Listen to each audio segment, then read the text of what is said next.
Hello दोस्तों, नमस्कार। स्वागत है आपका इग्नू बाबा में। I hope you are doing well. दोस्तों, बहुत सारे स्टूडेंट्स का एक क्वेश्चन रहता है कि हमें डीएलएड पहले करना चाहिए या फिर ग्रेजुएशन करने के बाद बीएड करना चाहिए। मीन्स जॉब किससे पहले लगेगी, डीएलएड से लगेगी या फिर बीएड से लगेगी। तो आज के इस वीडियो में मैं कंप्लीट डिटेल में बात करने वाला हूँ इस टॉपिक के ऊपर। तो वीडियो का एंड तक देखिएगा, काफ़ी इंटरेस्टिंग और मजेदार वीडियो होगी क्योंकि इसमें आपके बहुत सारे डाउट्स क्लियर होने वाले हैं। सबसे पहले मैं डीएलएड के बारे में बात करूंगा, उसके एलिजिबिलिटी क्राइटेरिया के बारे में बात करूंगा। देन मैं बात करूंगा बीएड के बारे में और उसके एलिजिबिलिटी क्राइटेरिया के बारे में। एंड देन लास्ट में मैं बात करूंगा कि हमारे इंडिया में कितने प्राइमरी स्कूल हैं, कितने अपर प्राइमरी स्कूल हैं, स्टेट वाइज भी बात करूंगा, जिससे कि हमें एक आइडिया लगे कि मतलब कितने स्कूल्स हैं। और आपके सामने फैक्ट्स प्रेजेंट करूंगा और जो ये जो डेटा मैं प्रेजेंट करूंगा इसके बेस पे हम ये निर्णय लेंगे, ये एनालिसिस करेंगे कि हमें बीएड के लिए जाना चाहिए या फिर डीएलएड के लिए जाना चाहिए। तो चलिए शुरू करते हैं। सबसे पहले दोस्तों मैं डीएलएड के बारे में बात करता हूँ। डीएलएड का फुल फॉर्म होता है डिप्लोमा इन एलिमेंट्री एजुकेशन।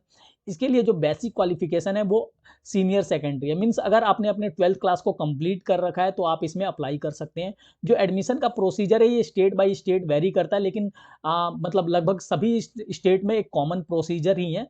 थोड़ा मतलब जो माइनर डिटेल्स है वो वेरी कर सकता है, लेकिन एक जनरल चीज़ ये है कि अगर आप इसमें गवर्नमेंट इंस्टीट्यूशन में जाएंगे एडमिशन के लिए तो आपको एक एंट्रेंस एग्जाम देना होगा।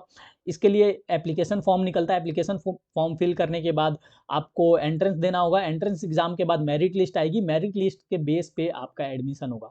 जो डीएलएड होता है वो मतलब 2 साल का होता है। ठीक है, डिप्लोमा है तो 2 साल का है ये। और इसके लिए अगर ये आप कंप्लीट करते हैं तो आप इसमें प्राइमरी टीचर के लिए एलिजिबल होते हैं। मीन्स कि इंडिया में जितने मतलब इंडिया में जितने भी प्राइमरी स्कूल्स हैं वहाँ पर जो हमें प्राइमरी टीचर की नीड है उस पोस्ट के लिए आप अप्लाई कर सकते हैं। तो आई होप आपको क्लियर हो गया होगा डीएलएड के बारे में और डीएलएड के एलिजिबिलिटी क्राइटेरिया के बारे में। ठीक है, बहुत सारे स्टेट्स ऐसे हैं जो टेट 1 है, टीचर एलिजिबिलिटी टेस्ट पेपर 1, वो भी उसमें भी आप अप्लाई कर सकते हैं अगर आप डीएलएड करते हैं तो। ठीक है, क्योंकि बहुत सारे स्टेट्स क्या हैं कि जो प्राइमरी टीचर की पोस्ट है उसमें टेट 1 को भी मांगते हैं। मतलब टेट 1 अगर किसी ने क्वालिफाई कर रखा है तभी वो प्राइमरी टीचर के लिए अप्लाई कर सकता है। अब मैं चलता हूँ बीएड के ऊपर। ठीक है, जो बीएड है उसका फुल फॉर्म है बैचलर इन एजुकेशन।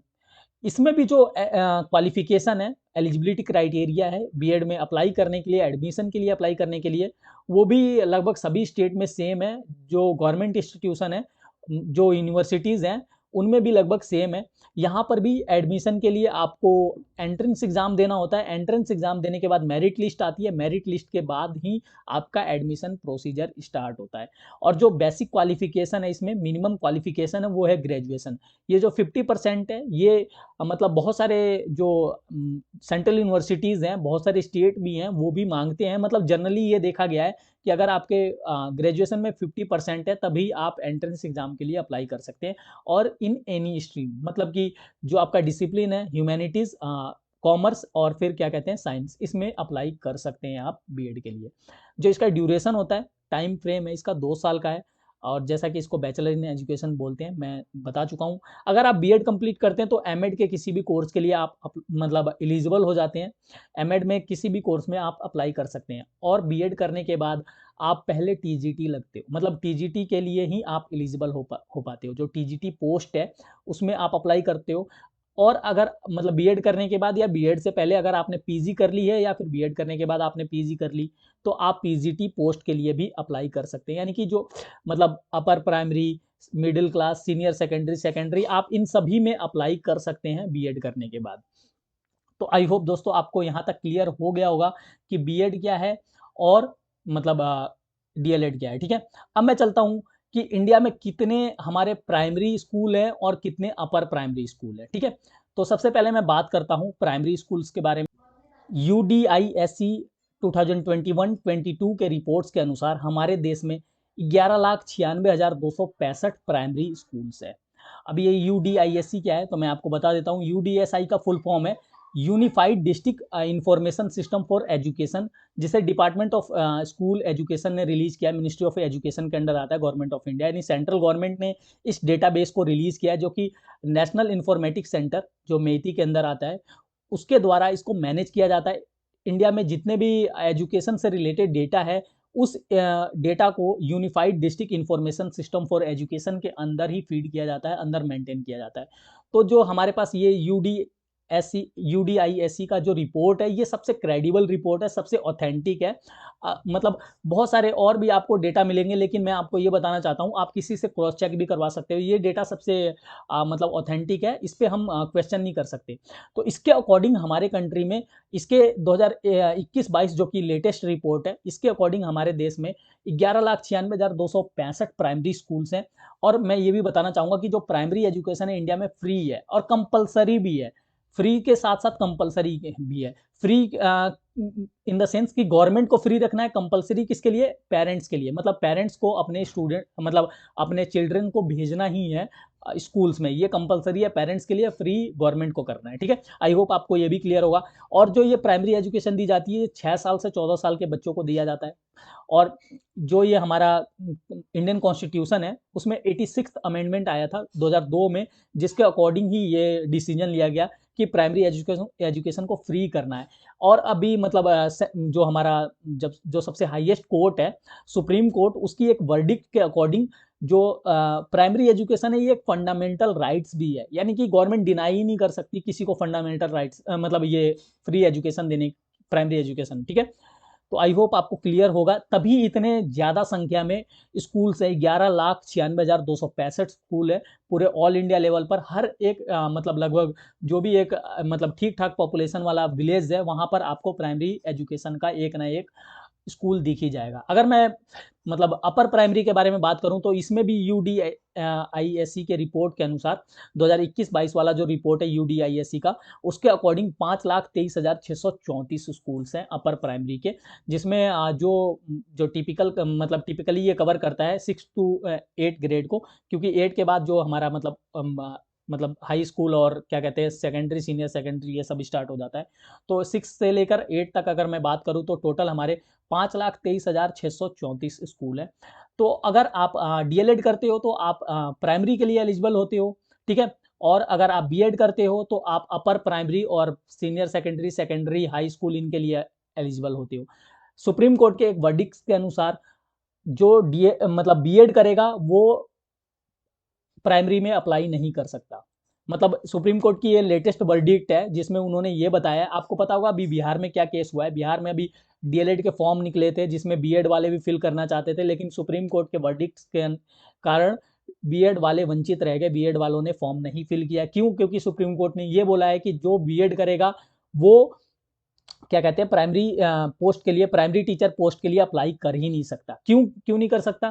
क्योंकि जो BEd करते हैं उनको अपर प्राइमरी मतलब एज के बच्चों को पढ़ाने की ट्रेनिंग दी जाती है। उनको प्राइमरी लेवल के बच्चों को पढ़ाने की ट्रेनिंग नहीं दी जाती है। प्राइमरी लेवल के बच्चों को पढ़ाने की ट्रेनिंग जो है वो DLED वालों को दी जाती है। इसीलिए DLED वाले ही सिर्फ और सिर्फ प्राइमरी टीचर के पोस्ट के लिए एलिजिबल है। अगर मैं स्टेट वाइज बात करूं, तो इसमें आप देख सकते हैं ये डेटा है, आप इसको वीडियो को पॉज करके देख सकते हैं कि किस स्टेट में प्राइमरी स्कूल्स कितने हैं और अपर प्राइमरी स्कूल्स कितने हैं। ये भी ये जो मतलब रिपोर्ट है, ये UDISC के रिपोर्ट के अनुसार है, ये जो डेटा आप देख रहे हैं। तो इसमें वीडियो को पॉज कर लेना, आप देख लेना कि आप किस स्टेट में फॉल करते हैं। सबसे ज़्यादा आई थिंक उत्तर प्रदेश में ये school, and then Madhya Pradesh में, और उसके अलावा लगभग सभी में कॉमन है। तो अब बात आती है दोस्तों कि हमें DLED के लिए जाना चाहिए या फिर BEd के लिए जाना चाहिए। तो दोस्तों मैं ये बताना चाहूँगा कि अगर आप जल्दी से जॉब लेना चाहते हैं, जल्दी से आपको नौकरी चाहिए, तो आपको DLED के लिए क्यों जाना चाहिए? क्यों जाना चाहिए?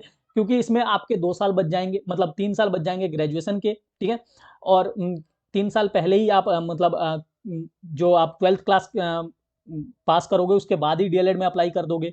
लेकिन BEd में कब अप्लाई करोगे? 3 साल ग्रेजुएशन में देने के बाद ही आप BEd में अप्लाई करोगे। DLED भी 2 साल का है, BEd भी 2 साल का है, लेकिन आपको BEd 3 साल बाद मिलेगा, और जो DLED है वो जस्ट 12th के बाद ही मिल जाएगा। और जो ये DLED है, अभी ये देखा जा रहा है कि बहुत सारे स्टूडेंट BEd परस्यू करते हैं। जिसको देखो वो BEd कर रहा है।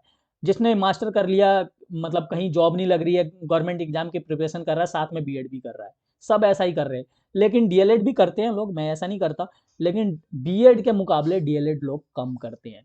और सुप्रीम कोर्ट के वर्डिक्ट के अनुसार सिर्फ और सिर्फ प्राइमरी लेवल के लिए DLED वाले ही, जो प्राइमरी टीचर के लिए जो पोस्ट है, उसके लिए DLED वाले ही एलिजिबल है।